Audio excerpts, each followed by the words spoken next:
Shalom. All praises, glory, and honor to Yahweh Bahashem Yahushai Bahashem Kodesh.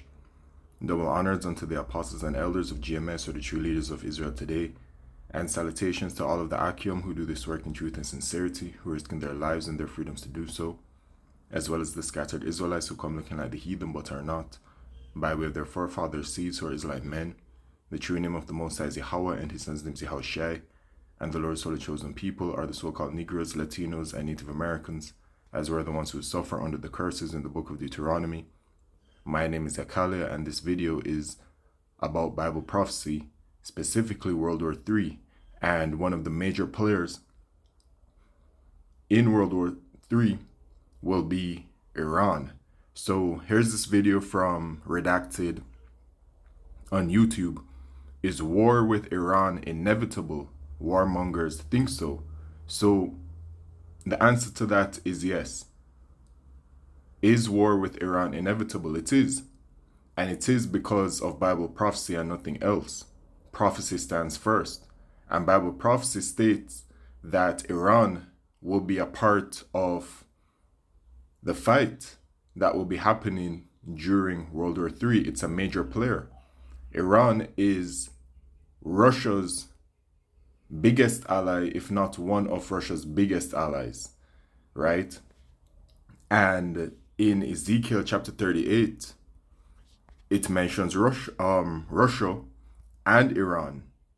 So it says in Ezekiel chapter 38, and I'll start at verse 2, Son of man, set thy face against Gog, the land of Magog, the chief prince of Meshech and Tubal, and prophesy against him. And this is talking about the Russians, as they dwell in that land today where Gog and Magog once dwelt. And say, thus saith the Lord Yahweh, behold, I am against thee, O Gog, the chief prince of Meshech and Tubal, talking about Russia. And the Russians, by the way, are the biblical Edomites, whose forefather is Esau. And the Edomites are these so-called white people, and this is their kingdom that we are currently serving our final captivity under.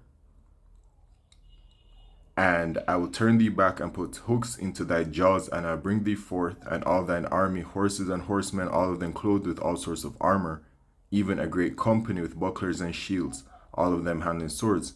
So the Lord Yahweh Shemishai is going to be putting the spirit upon Russia to go to war, and they will be going to war with a great company, which means their allies, and their allies include Persia, Ethiopia, and Libya, with them, all of them with shield and helmet.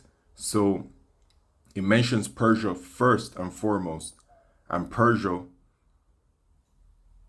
they are known today as Iran. Ethiopia and Libya, these are the so-called Africans.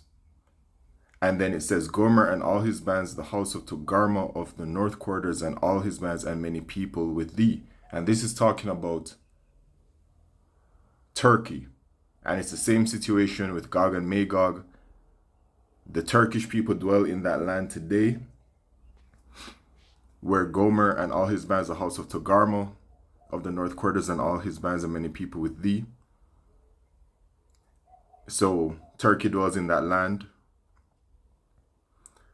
Be thou prepared, and prepare for thyself, thou and all thy company that are assembled unto thee, and be thou a guard unto them. So Russia's a guard unto its allies. So once Russia, or Salakia, not Russia, once Iran is in any kind of conflict or turmoil, Russia, according to Bible prophecy, will defend Iran. So that is why in the world you see all of these talks about Iran. If you're keeping up with current events, world events, there are many talks about Iran. There is Iran, talks about Iran going to having a spirit upon them, which that is what it is, to be in a warlike mentality. It's because Yahweh Shemishai is brewing World War III. And World War III is a part of the scriptures. In Revelation chapter 11 and verse 14, the second woe is past, talking about World War II, and behold, the third woe cometh quickly, which is World War III. So this is all in the works. All right, so let's just take a little bit of a listen to what is said here. I won't be watching the entire video. So we are either being warmed up for a war with Iran, or we are being accused of standing down with a war with Iran. And there are mixed messages right now, which is a very dangerous place to be. We find ourselves on at this place where we were maybe 20 years ago when we had the Dick Cheney archetypes running around trying to drum up support for a war with Iraq based on lies, only this time it's Iran. And then there are people who don't want that. So let's try and read the tea leaves, shall we? Because we're not going to buy any bullshit here. I'm sorry I said that word, but that's what I meant. We're not buying any bull honky. Bull honky not for sale on Redacted. We want proof. So this is our WMD moment, guys. Let's pay attention. So President Trump is saying he would like to have diplomatic discussions with Iran, but he's not saying that like a friend, like I'd like to take you to lunch. He's saying it like, hey, neighbor, we better have a conversation or we're going to litigate over the fence. Kind of like that. So here he said to Fox News, I hope you're going to negotiate because it's going to be a lot better for Iran. And I think they want to get that letter because he's saying he wrote a letter. He said the other alternative is either we have to do something because you can't let Iran have a nuclear weapon. I've written them a letter saying, I hope you're going to negotiate because if we have to go in militarily, it's going to be a terrible thing for them. You can't let Iran have a nuclear weapon. Now that I mean, I haven't read the letter. Maybe it's much nicer than that, and he's summarizing it in kind of a tough way.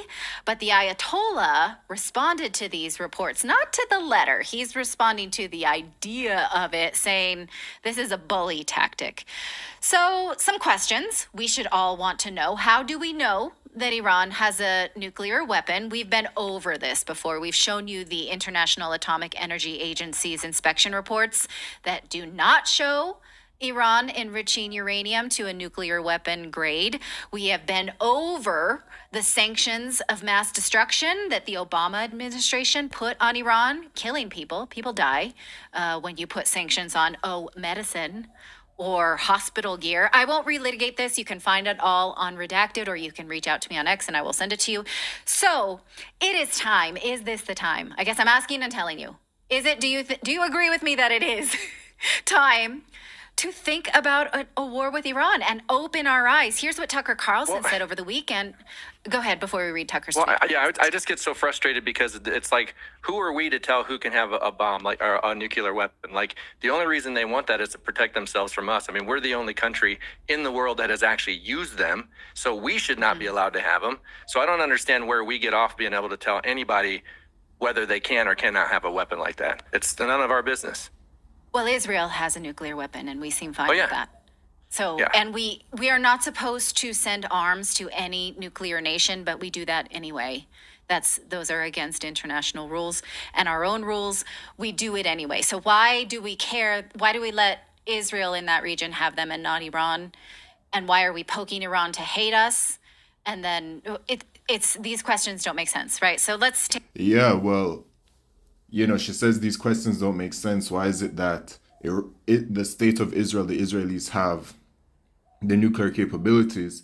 Well, that's because they are America's number one ally, and America serves the state of Israel. So they are going to be providing them with all of the defenses that they believe that they need to be able to defend themselves, which also includes the nuclear capability. The next thing is, why is it that it appears that America is constantly trying to make Iran an enemy? And it really just simply boils down to this Bible prophecy, because you have on one end Russia and her allies, which includes Iran, and then you have America and her allies, which includes the state of Israel, and for now, NATO and the EU. But Bible prophecy also states that America's allies will be turning against her, as it says in Revelation chapter 17, verse 16, and they're going to burn her with fire. So America's only ally in the near future is going to be the Israelis, the state of Israel, right? And the scriptures say that the least of the flock shall draw them out and shall make their habitation desolate with them. So the state of Israel is going to draw out America to go to war over there in the so-called Middle East, and they're going to lose over there. We already know based off of the scriptures that America is going to lose. And then America is going to be destroyed by thermonuclear fire. So right now, apparently Iran does not have any nuclear capabilities, but they are an ally to Russia. So Russia has nuclear capabilities the same way how the missiles were transported and delivered to the state of Israel. I'm sure is the same way that they can be transported and delivered to Iran by way of its allies, specifically Russia. This is all a part of Bible prophecy happening. This tension between America and Iran, it will not stop. It's only going to continue to escalate. Okay? And the scriptures regarding Iran in 2nd Ezra chapter 15 and verse 30, it says, also the Carmanians raging in wrath shall go forth as the wild boars of the wood. The Carmanians are talking about the biblical Elamites. This is talking about Iran. When you go to Google and you do a research on Carmanian, the information will come up. It will show you going back to Iran and going back to Elamite, which is their true biblical heritage. They are the biblical Elamites. Okay? And so also the Carmanians raging in wrath shall go forth as the wild boars of the wood, and with great power shall they come and join battle with them, and they shall waste a portion of the land of the Assyrians. And the Assyrians here is talking about the Edomites, who are you so-called white people. So Iran is going to have a spirit upon them, and they already have, from what I've seen, with them marching through their streets, saying that they're ready to go to war against the state of Israel. You know, it is the Lord Yahweh Shemishai riling them up, putting the spirit upon them to want to do this. All right. And it already says that they shall waste a portion of the land of the Assyrians. You see, we already know what's going to happen. Yahweh Shemishai has already given us those answers regarding Bible prophecy. Okay. We know the end game. It's just the in-between that we don't know leading up to it. But while we're living through it, current events, you see what's going on, you filter it through the scriptures, because things gradually happen. Things gradually lead up to a certain point. For example, with the Mark of the Beast prophecy, which is a microchip, you have all of the systems being implemented, the digital ID system, the central bank digital currencies, the digital payment system, the smart cities, the RFID technology, NFC technology, the Internet of Things, the Internet of Bodies. All of these things are being developed as time goes on so that they can usher in the microchip, which is the mark of the beast. They have to put the system in to implement it. So things are going to show itself. And very clearly, the scriptures are showing that we're in the time of great judgment and also great mercy. Okay, so this is what's going to happen, man. And then I just have one more video. Russia, China, and Iran conduct joint military training exercises in Iran's port of Chabahar. All right, so this is the Lord Yahweh Shemishai putting the spirit upon them, and these are all allied together, Russia, China, and Iran. In the scriptures, Russia is mentioned and Iran. I read that in Ezekiel 38.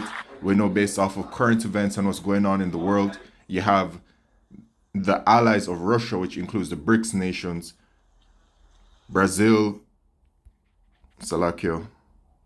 Okay, so Brazil, Russia, India, BRICS. Let me just Google it real quick, actually. BRICS. China and South Africa. And then you have some others that are part of it, right? Brazil, Russia, India, China, South Africa, and then you have others that have joined it. So the Lord is just putting the spirit upon them, and it's all going to lead towards here in the book of Joel, chapter 3 and verse 9. Proclaim ye this among the Gentiles, talking about the heathen, prepare war. Wake up the mighty men, let all the men of war draw near, let them come up. Beat your plowshares into swords and your pruning hooks into spears. Let the weak say, I am strong. Assemble yourselves and come, all ye heathen, and gather yourselves together round about. Thither cause thy mighty ones to come down, O Lord Yahweh. Let the heathen be awakened and come up to the valley of Jehoshaphat, Jehoshaphat, for there will I sit to judge all the heathen round about. Put ye in the sickle, for the harvest is ripe. Come, get you down, for the press is full. The fats overflow, for their wickedness is great. Multitudes in the valley of decision, for the day of the Lord Yahweh is near. in the valley of decision. So the day of the Lord is near, man. These prophecies are very close to manifesting. We're in the end of days of the rulership of the so-called white man. So these prophecies are going to be coming to pass. All right. Leading up to the Mark of the Beast prophecy happening in World War III, the War of Armageddon over there in the so-called Middle East. And then at the end of it, the missiles are going to be shot at America. Yahushua is going to return and deliver the elect of the nation of Israel from the four corners of the earth. Also deliver the 1/3 of the elect of the nation of Israel from America. And then America is going to be destroyed by the thermonuclear fire. And then that is our kingdom. All right. The kingdom of the Israelites, a kingdom ruled by the law, statutes, and commandments of Yahweh Shemishai, a kingdom that is righteous and pure. So with that, all praises, glory, and honor to Yahweh Shemishai, B'Shem Kodesh. Shalom.